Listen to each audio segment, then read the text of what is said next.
He says then, what is the reason that he should fight? And in the fourth part, he goes on to talking about how to do your duty or how to do your activities without attachment to the result. So basically, again, we saw last week, the journey matters, the result, in modern world, result is what we concentrate on all the time, right? What is the outcome? That is what all the focus is on. But in Vedic culture, the focus is more on the, on the journey itself, the path itself, rather than the goal, right? Because the goal is entirely different. The goal is internal. The goal is inside. It's not external. So external, the whole idea of doing the journey is to enrich internally, not gaining something externally. We saw the example of a car. Right? People think if I buy a very expensive car, I'll be happy. If I have a BMW, if I have a Ferrari, I'll be very happy. But the purpose of the car is not to make us happy. The purpose of a car is to take us from one place to another place. Right? So what happens is when we are internally focused, we are not dependent on the external object for happiness. We use the external object for its own, whatever purpose it is designed to be. So then what happens? There is no attachment there. Yeah? To understand this attachment a little deeper, because this is going to be a prime theme in chapter number 3. So I wanted to touch on this.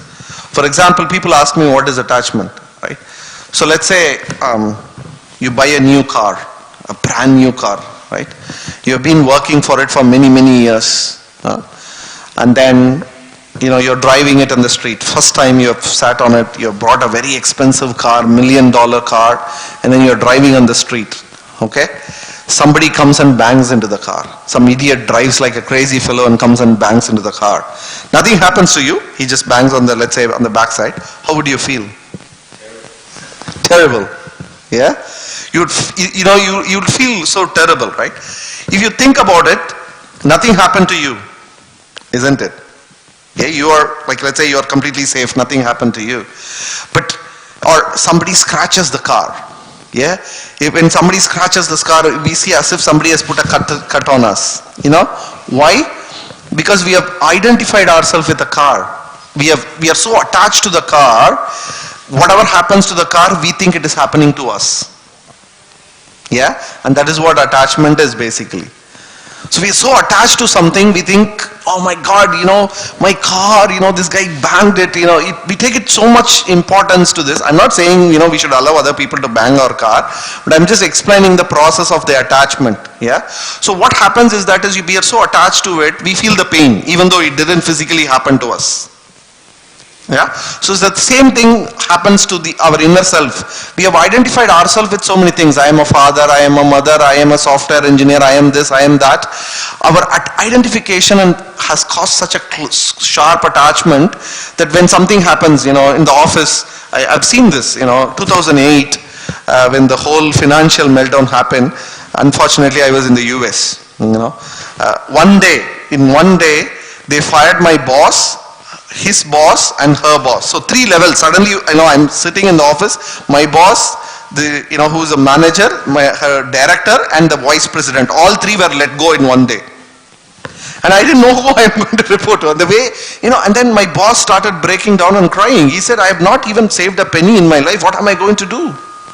He had absolutely no clue. This is, this, that, He was completely overwhelmed when this thing happened. So what I'm saying is yes, I'm not saying it's a sad thing, but because he was so attached to the job, he has identified himself with the job. Now that the identity is lost, he is completely lost. Right? Whereas a spiritual person, it doesn't mean he'll not have a job, but he knows that he is not the job. The job doesn't define him. Right? Job is just one of the external things. So anyway, so Krishna is talking here about, working without attachment, understanding, because you go through the whole journey and the purpose of the journey is to connect with your inner self, not acquire anything external. And in that path, so if you work with that path, you don't acquire new attachments, right? You just try to understand who you are really. And the external things, like for example, again, as we saw last week, if there is a car, what is the purpose of the car? Right? The purpose of the car is to take us from one place to another. And my goal is, let's say, I want to learn about myself. So then I have to come to the temple. So I use the car for the purpose. So now the whole purpose of having a car is entirely different. There's nothing wrong in having a car, but the purpose of the car has changed. Right? And your goal is to learn about your inner self. So due to some circumstance, your car is not available, still you will find ways to reach your goal, because car is not the only thing that is going to take you to the goal. Car is just one of the tools that's going to help you achieve that goal.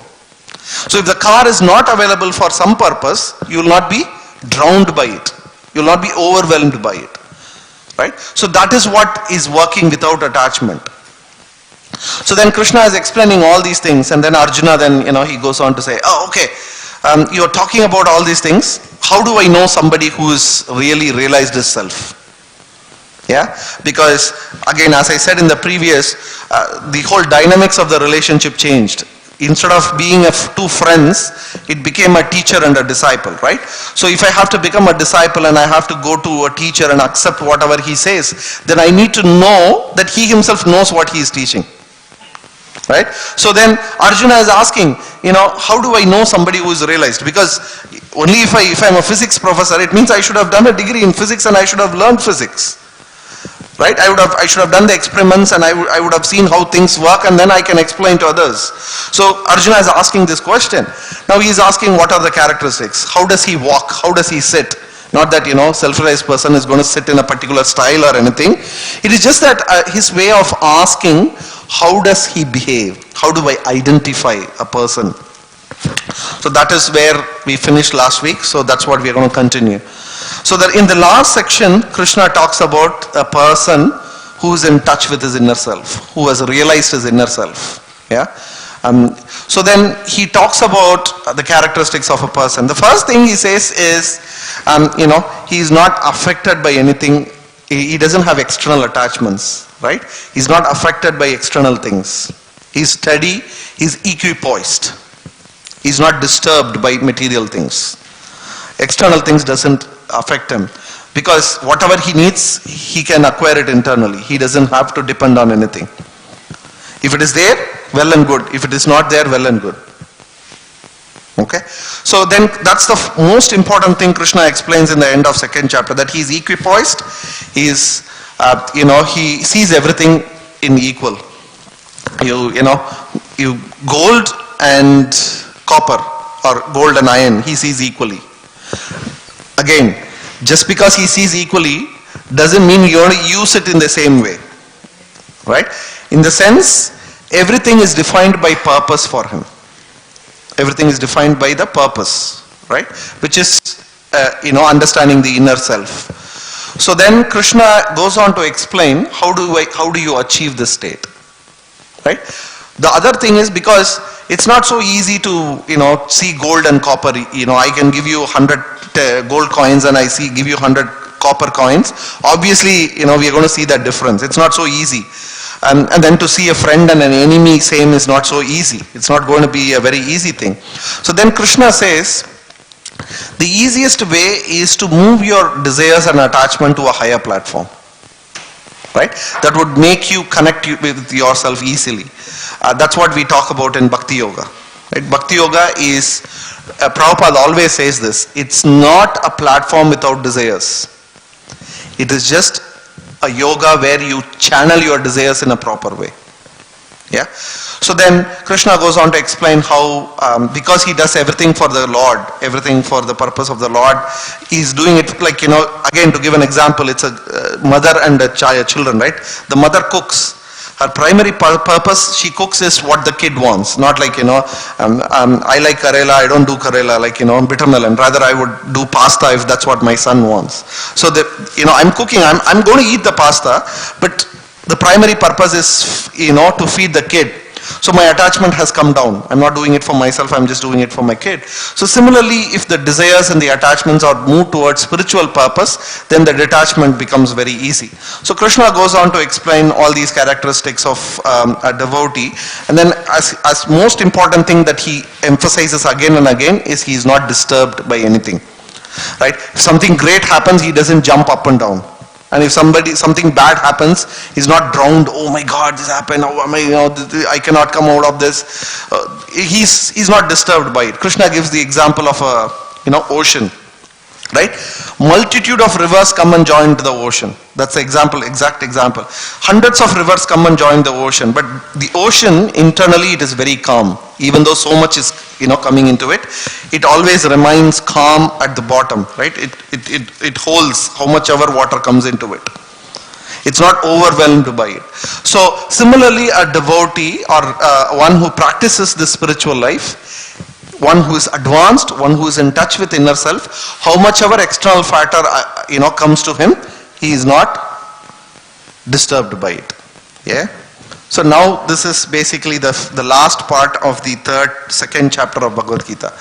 Now the interesting talk starts. Arjuna now says, the beginning of third chapter. Third chapter is one of my most favorite chapters because it is so practical, and I personally connected with the third chapter very much.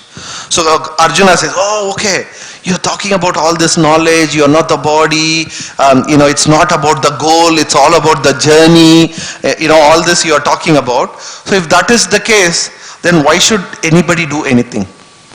Right? Why should I fight at all? Why can't I give up everything, go to a forest, take a book and read about this and try to connect myself in, isn't it a good thing? Yeah. Like, instead of taking a car and driving in a crazy Sydney traffic all the way coming here, it's very easy to not do anything. Yeah. So Arjuna is talking about, you said knowledge is more important, knowledge is the most subtle thing, and if you have this knowledge about your inner self, you would be always happy. So if I'm always going to be happy, if I'm in touch with inner self, why should I do anything at all? Right? That's how the third chapter starts. Because again, this is something that I went through, because initially when I came to Krishna, I said, oh wow, wonderful. I've got this knowledge. I know I'm not the body, I'm the soul. I don't have to do anything. Right? Because sometimes people give, spirituality as an excuse to not do things. Right? But then that's, again, I myself personally, when I initially came in contact with Krishna conscious, I had that mindset. And then as I said, one of the things my mentor told me to do was read the third chapter. He said, if you read the third chapter, then we will talk. And then we never had the discussion because the third chapter kind of explained to me where I was wrong. So Arjuna is making all these points that, I don't want to do anything. Now Krishna starts the third chapter by saying, yes, knowledge is better than doing work, no doubt about it. I said knowledge is very good. But just because you have knowledge doesn't mean you will not work. Why? Again, Arjuna's question is why? If I have knowledge, if I don't find happiness in external things, why should I work for it? Right? As again, going back to the example, if I don't find happiness in the car, if BMW car, I know it's not going to make me happy. Why should I work, earn money and buy that BMW car? So then Krishna first says, he says, two things first he says, whether you like it or not, nobody can stop acting even for a second. Right? If somebody says, I'm going to give up and do nothing, there is nothing called as doing nothing. Doing nothing itself is you are doing something. Right? So the first thing Krishna says is, how are you going to not do anything? Right? By nature, again he then goes on to explain the nature of the inner self. The inner self by nature is very active. Atma is active. It cannot remain inactive for a moment. So Krishna says, nobody can remain inactive for a moment. So you have to do something. Okay? Then Arjuna's question comes in to say, okay, if you say that I have to do something, I'll just go sit in the forest and read. I'll understand about myself. I'll learn all these spiritual practices and then engage myself. Why should I do any activity at all? Like these activities, fighting and winning a kingdom and ruling a kingdom and all those things. Why should I do it? What am I going to achieve by that? That's when Krishna says, You can very easily say that I'll go and sit and read, but that's not possible for everybody. Right? Because whether you believe it or not, you have a mind, you have a body, right? And you are not in, not everybody is in a self-realized position, right? Last week we saw the example or difference between knowledge and realization, right? Knowing something is very different from realizing something, yeah? We saw that example of a smoker, right? We all know, we all have friends who smoke, yes? You go and ask them, do you know smoking is bad for you? Yes. Everybody will accept smoking is bad. Everybody has the knowledge, right? But have they realized? If they have realized, they will stop it. That's why again I gave that example of my friend he used to chew tobacco, and his father, he acquired that habit from his father who used to, in India they chew tobacco. So they used to chew tobacco. So because of chewing tobacco, his father got the mouth cancer and throat cancer, and then he has to go through the horrible treatment. And then when my friend saw his father going through that treatment, within 2 weeks he stopped that bad habit completely. He doesn't have to, do any therapy or go through anything. No replacement, nothing. He just stopped. So I asked him, how did you, when I saw my father, when I saw how much he was suffering, it struck a chord in me, and I didn't want to do that because I know this is going to happen to me at some point. Right? So that's realization. That knowledge became realization. So Krishna is saying, you know that you're not the body, right? Because I've told you, you know that you're not the mind, but that doesn't mean you have realized it. Right? So the body has its own nature, and the mind has its own nature, and the mind has its own desires. Right? So you may just for the purpose of it, you can say that I will give up everything and I'll go and sit and do nothing. But then you may be sitting there and you will be thinking about this. Because you have not realized yourself. You are not in a platform to give up everything and go. So he says, it is better to be situated in your own nature and try to improve yourself gradually rather than pretending to be very elevated person. He's talking about hypocrisy here. Don't be an hypocrite. Don't think that you are a very advanced person. Don't think that you know everything. Right? You understand your nature, and then you gradually work towards purifying yourself to that level. So, there are two things here. I have the knowledge of inner self, right? Just because I have the knowledge of inner self doesn't mean that my body, my pains and pleasures are going to stop. I may very well stand here and give a class. The moment I walk out of the door and if Michael is going to give me a slap, I'm still going to feel the pain. Right? So that means I'm still in a bodily conscious. So I need to balance both. I need to understand both. So then, Arjuna says, oh, okay, now you have put me in a dilemma. So, okay, I have to go somewhere and I am somewhere, and both are contradicting each other, right? Because all the material duties, whatever we do is to acquire things, external things, right? I need to earn money, I need to have food, I need to take care of my family, all these things. How is that going to help me? Because that is all towards taking care of the body and the mind. And you are saying you are not the body, you are you are the Atma, and you have to realize that, and these two goals are entirely different to each other. It's like, going, trying to, you have a carriage, and then the two horses, if they try to go in opposite direction, the carriage will not go anywhere. It's just stuck there. So then Krishna says, then he gradually explains three things. What is the natural state? The first thing is people who don't have the spiritual knowledge at all. Right? Even in that there are two categories. What is the basic category? One category, they live like animals. Right? They have unrestricted senses. They don't think anything. All they think about is external pleasure. Right? They think everything, if I have a car, I will be happy. And so I will do anything to get that car. It doesn't matter whether I kill somebody, whether I steal, if I do bad things, it doesn't matter. I want a car, I will achieve a car. Right? What is the problem in this? Krishna says, because when you have unrestricted senses, your focus is so much external, there is no hope for that person to be, to have any connection internally. So there is no way he can advance in spiritual life. There is no way he can even connect to a spiritual life if the mind goes everywhere. Okay, that's what we call as unrestricted sense gratification. Do whatever you want to do. I think therefore I am. Famous saying, isn't it? We have all heard it. But the problem with that is, I think therefore I am, but the problem is that is what we think itself is not in our control. Yeah, we saw last week again the example. People don't ask this question. Okay, how many of you like spicy food? Please raise your hand. Yes, 1, 2, 3. How many of you can't eat spicy food? Wow, at least one person. Now, why do you like spicy food and why like somebody doesn't like spicy food? Do we ever question that?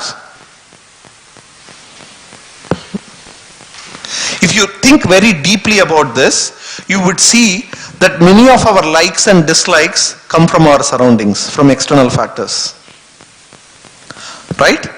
In the sense, again I asked this question last week, and again I know people are going to laugh. Every time I ask this question, people laugh. How many of you want to become the Prime Minister of this country? Yes? No? Right? For many people it's a funny question. When I ask it in a class, people laugh. But then think about it. If there are like 20 people sitting here whose fathers are, let's say, a member of a parliament or come from a political background, are they going to laugh at this question? You see where I am going? Our desires, our goals, where are they coming from? So this idea of I think I am, therefore I am, it's itself is, all external things. What circumstance we are born in, which country, where, what are the group of people we are associating with. These have so much impact on our thinking, our desires, our likes, our dislikes, our habits. Right? So then that's why, we don't prescribe to that idea, because it's not really us. So that's why it is considered as an animalistic life, because, human capability of thinking is not applied there. Whatever comes to my mind, I'll do. I won't, so that's a very basic level. And that level, nobody can connect to his inner self, because it completely covers. We are so much focused externally. So what is the next level? The next level then Krishna talks about is, doing things for the purpose of achieving a result. Yeah, I go to office, why? At the end of the month, I'm going to get a salary, credited to my account. Yes? Otherwise, I'm not going to go and work. Yeah, I do my work and I need the result.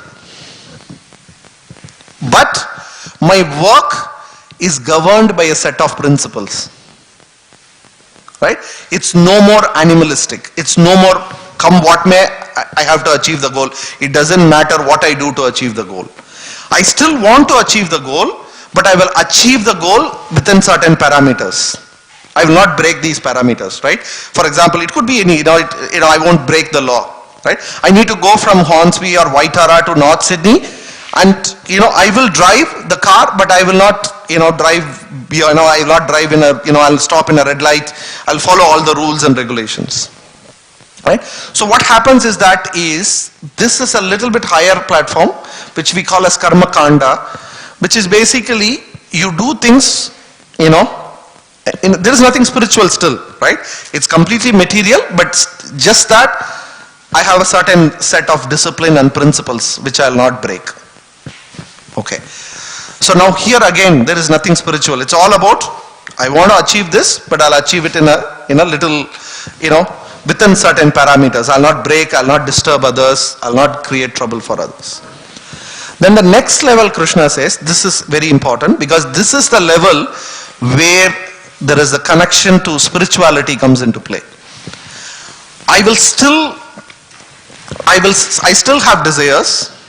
I'll still try to achieve those desires, but in addition to that, I also have a spiritual goal. I don't just have material goal, right? I'm going to add something. I'm not going to give up anything. Let's be very clear. Prabhupada talks about this many times, right? Prabhupada says, Krishna conscious is not about giving up anything. Spirituality is not about giving up anything. Spirituality is about adding something. Right? Focusing on different goals. So, the whole thing is changed now, where in the next level, we have a discipline, and in addition to that, in addition to our material desires and material goals, we also have some spiritual goals.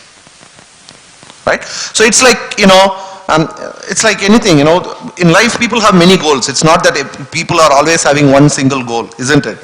You want to earn a certain amount of money, you want to make your family happy, you want to contribute. So you have multiple goals based on the time, place and circumstance, right? So what happens in this level, in addition to this, I have an additional goal, right? And because I have that additional goal, like for example, we in modern term this becomes very famous, work-life balance. Yeah, you have heard about it. Why is work-life balance important? Because I need to take care of my family and I also have to earn money. Right? So it's not that I will sit in the office for 20 hours, then I can't go and take care of my family. I can't spend time with my family. Right? So the personal life is completely not there. So there is no balance. So what I would do, I would restrict my working time. I would say, I'll work for only 8 hours a day. Come what may, this is my, this is what I can do for this goal. The rest of the time is for another goal. Similarly, we are adding one more goal, which is spiritual goal. The material desires are there. We are just adding our spiritual desires along with it. And we restrict the other goal so that this goal doesn't become disturbed. Yeah, makes sense? So this is what Krishna explains as Karma Yoga in the 3rd chapter. And this is, so there are two kinds of people, Krishna says. One who is doing this Karma Yoga, he has the spiritual goal. Now there are two kinds of people where I am very new to this process. My attachment for Krishna is very less and my attachment for material things is very high. My spiritual focus is very small, my material focus is very big. Okay? So they are called Sakama Karma Yoga, meaning people still with so much attachment. Because they have so many attachments. I need to have a best car. Not just any car. I need to have only Ferrari. Okay? And now higher than this is called Nishkama Karma Yoga. Person who is not attached, right? Who is not attached to the material results, who sees, because his primary focus is internal. But still, he does all his material things because now instead of them being a goal, they become a tool to help him in the primary goal. Like for example, if I have to come to the temple, right? Luckily at least in Sydney we have good public transport. Let's say, I don't know how many of you been to US, I've lived there. There are many cities where in US there is absolutely no public transport at all. There are buses like every 2 hours. I've lived in cities like that. So there is absolutely, without car people can't live there. Right? So then obviously you need to have a car. Right? Then, let's say, I become a spiritually inclined person, right? That doesn't mean that, I still have to run my family. I need to pay my rent. I need to pay my mortgage. I need to do all those things. They are still, those are still there. So what I'm saying is that what happens is that the spiritually focused person, even though his goal is spirituality, he still uses material things rather than just giving it up. He uses them towards acquiring his goal, right?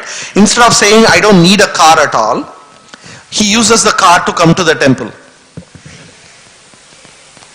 right? Which helps him in his purpose. So now there are 3 kinds of people. One who just no spirituality, one very little spirituality, it is just one among his many goals. And then the next level is a person who is who is highly spiritual, whose goal is primarily spirituality, but still he has to do his material duties, activities, because they are enablers for his primary goal. Yeah? Like, we go to office, we need a car. Right? Similarly, coming to the temple, doing certain things. Car is just one example. Running, taking care of your family, eating food, and keeping up the standard of life. All these things. We have the same goals, but the purpose of them is not to make us happy, but the purpose of them is to enable us to go to the higher goal. So then Krishna talks about this. So now you see, what I'm trying to see is that if you see all these kind of people, one thing is common. What is that? What is common in all these people? They all have to work. They all have to act. Nobody can say, I will give up my material duties. Whether you are completely, animalistic, whether you are, material minded person, whether you are little material minded spiritual person, whether you are highly spiritually, motivated person, all of us have to work. Yeah? Then, Krishna now goes on to say, because in the last chapter, there was this question that was asked, right? How a highly elevated spiritual person, or one who has realized, one who has achieved the spiritual goal. We are now talking about people who have goals, spiritual goals. Now, how do a person who is completely spiritual, who has achieved the spiritual goal, who has realized his inner self, how will he act? Jai Shri Shri Radha Gopinath Ki Jai. So that is the next question, obviously, that will come in everybody's mind, which is there in Arjuna's mind. And that's when Krishna says, Arjuna, even a person who is highly spiritual, who has already achieved a spiritual goal, even he will not stop acting or working. Why? Because he has to set an example to others. Right?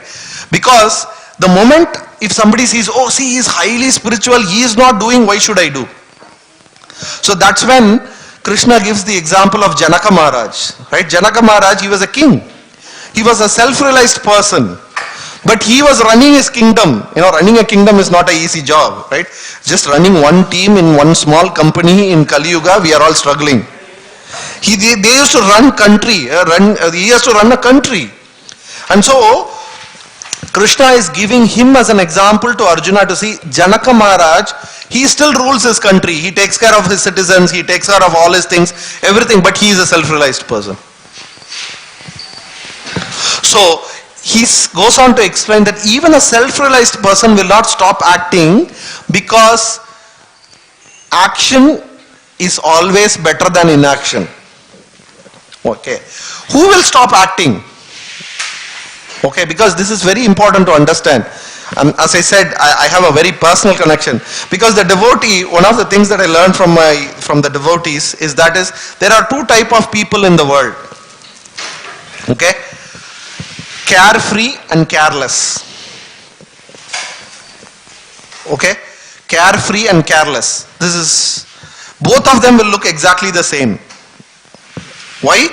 Because both of them are not bothered about results. Right? What is the difference between a carefree and a careless person is this. A careless person will not act also. Whereas a carefree person will act but will not be bothered by the results.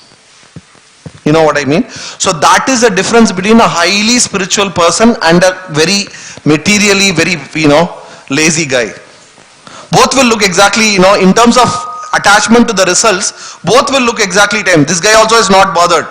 If I go and work, whether I get the salary or not, both are not bothered. One guy is just sitting at home, he's just completely intoxicated and he doesn't go do anything because he's not worried about money. And the spiritually elevated person also, he's not worried about money. But there is a huge difference between them, because the spiritual person, he will do his duty. He will go perform the duty, but if the results doesn't pan out the way he wants, he is not affected by it. He is not attached to it. Right? Whereas a materially lazy person or a person in mode of ignorance, he will not do anything at all.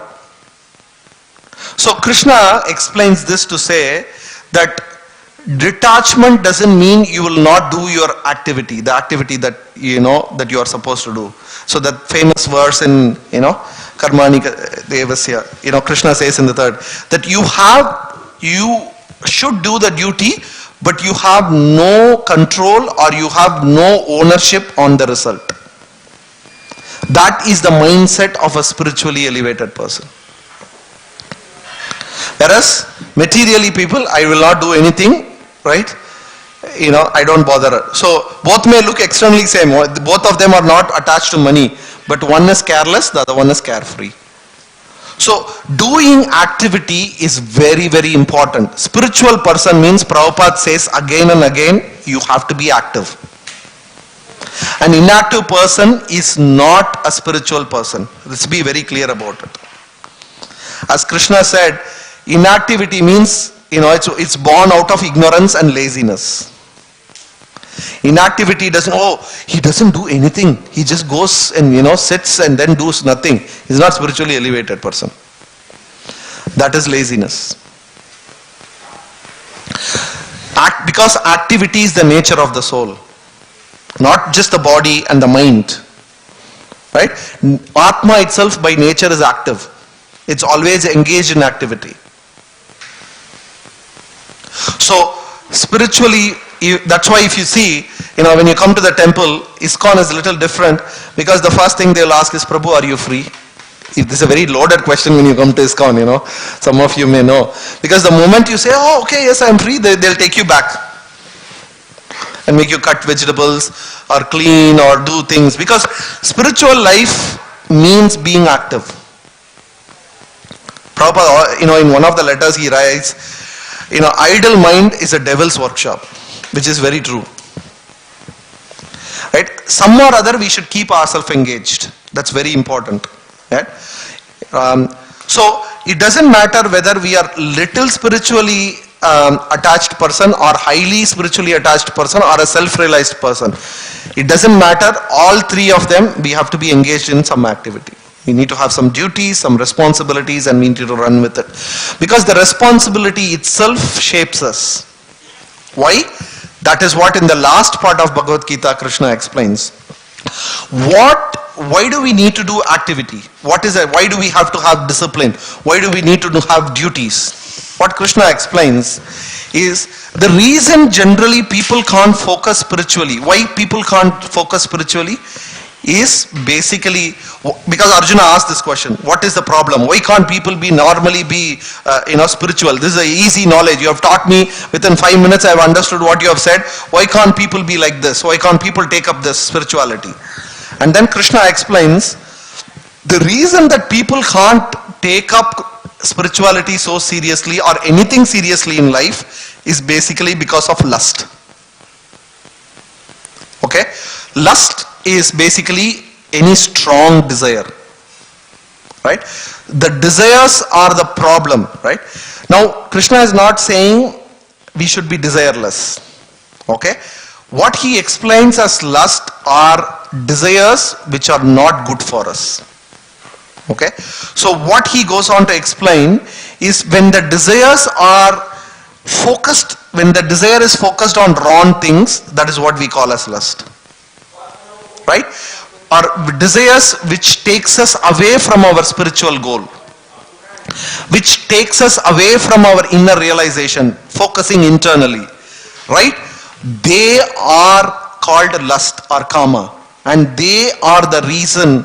So any desire that changes our focus away from our internal self is lust. Right? And so basically, again I'm going back to the car example because that's what we have been hearing just for the continuity's sake. So I have a desire to buy a car because I think car will make me happy. Yeah, if I buy a BMW car, I'll be happy, right? But the problem here is because the focus is on an external thing, it is a lusty desire. Now, if my desire is to know myself, if my desire is to be an introvert and look into myself and understand myself, that is my desire. And for that purpose, I purchase a car. It's the same thing. A person with lust also purchase a car, a person with spiritual desire also purchase a car. But the end goal is different for two persons. So the activity can remain the same. We don't have to change our activity. We just have to change the focus and the goal of the activity. And that's what Krishna explains. So when the goal and the focus is external, it's lust. When the goal and focus is internal, it is spirituality. So anything that distracts us from spiritual life, it is lust, and we don't want to engage in those activities. Okay. So now, as I said, in the initial period when we start spiritual life, it's not that day one I'm going to become, oh, I heard about soul, from today I'm soul, I'm not the body, I'm not going to have any desires. Krishna has already explained this as hypocrisy in the beginning of the chapter. So basically what Krishna suggests us is to gradually go to that stage. Then what we do is we build discipline. That's where rules and regulations comes into play, right? The rules, because typically again, outside Vedic culture, rules and regulations are seen as something that is restricting us, right? The rules are there, my father says don't do this, so then I want to rebel against it. Why? Because we see rules as something that is restricting us. But in Vedic culture, rules are there to give freedom to us. Right? The discipline is there to liberate us. The rules are there to break the shackles. But because we don't understand the purpose of the rules, we see the rules as the shackles. The rules are not the shackles. The desires are what that is shackling us. Right? That's why I gave that example of that car. I am so attached to the car that when somebody scratches the car, I feel like as somebody slapped me in the face. So then the rules are there. Don't be too attached to the car. The purpose of the car is different. Do this. So when we have so many responsibilities, the attachment is less. Right?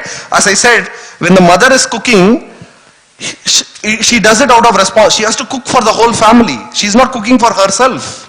She's cooking for the whole family, right? So then the responsibility, it helps us to control our lust. It removes the focus away from the lust. That's why there are so many rules and regulations. Do this, do this, do this. Don't do this, don't do this, don't do this. Because day one I can't just suddenly change my desire. But when I act according to the rules and regulations, slowly the desires, I can change the focus of the desire. Still, it's not a desireless life. As I said, if somebody says I have no desire, they are lying. Prabhupada says this. Right? So it is just to change the focus of our desires. It is to change our goal to internal. So the third chapter that's why I said it's such a wonderful chapter, because it teaches us this. Yes, action in inaction and inaction in action, Krishna explains. Like a person doing action, first let's take action in inaction. If somebody says I will not do nothing and I will go to sit, he is still doing something because he is sitting. Sitting is an action. So that's why Krishna said nobody cannot act. So there is always action in inaction also. If somebody says I'm not acting, I'm not doing any work, that is also a kind of work. Right? So instead of doing that, Krishna suggests us inaction in action. You do your activity, but do your activity in such a way that it doesn't affect your end goal, which is to realize yourself. So it is as, you are still going to work, you are still earning money, you are still buying a car, you are still cooking at home, you are doing all these things, but they are not taking your most important goal, which is your spiritual life. So that is the art of acting, and that's what Krishna teaches us in the third chapter of Bhagavad Gita. So the focus has to be internal, right? So again, because sometimes people think, spirituality means I need to change myself, I need to shave my head, and I need to be like this, be like that, I need to give up all these things. No. It's about internal change, the thought process, the mind. That's the primary factor here. Yes, we do adjust certain external factors because some of them may be very negative, like,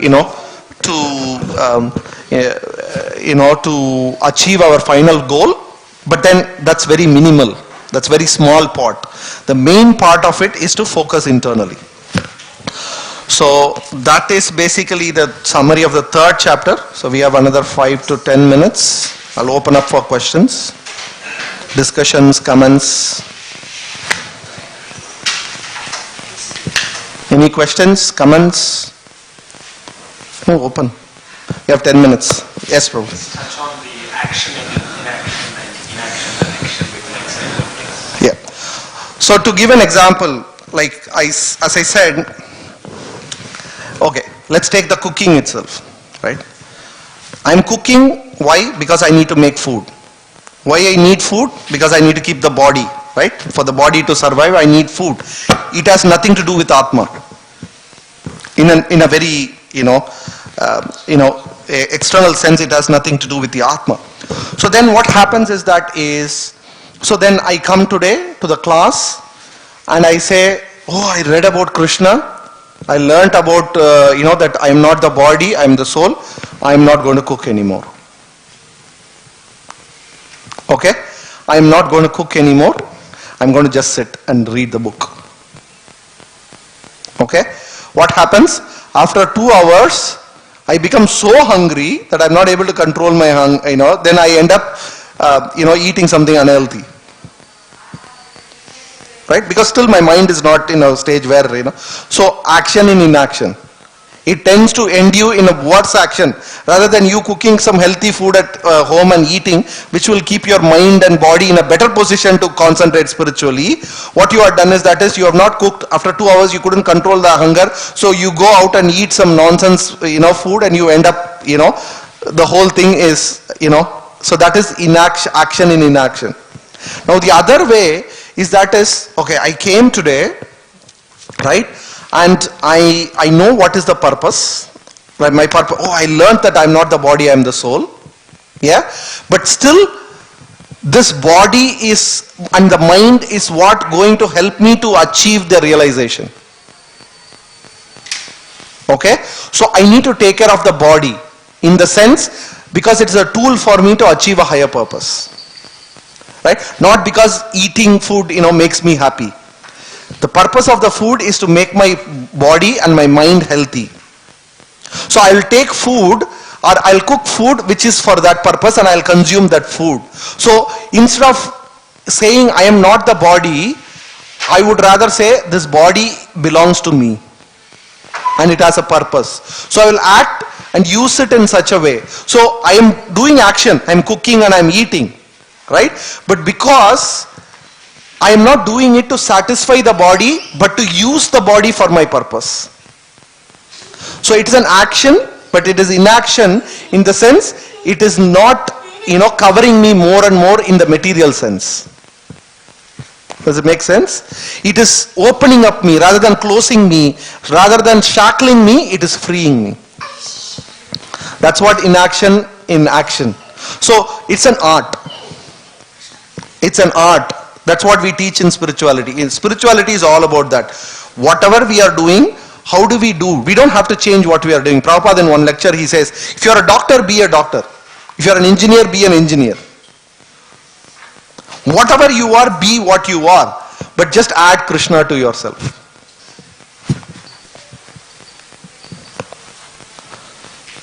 Okay? Any other questions?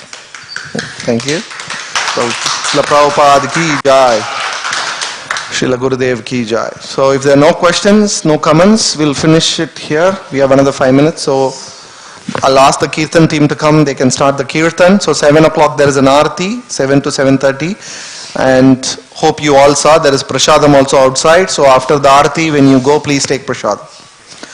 So there can be some inaction. You don't have to go and cook at home. Thank you. Hare Krishna.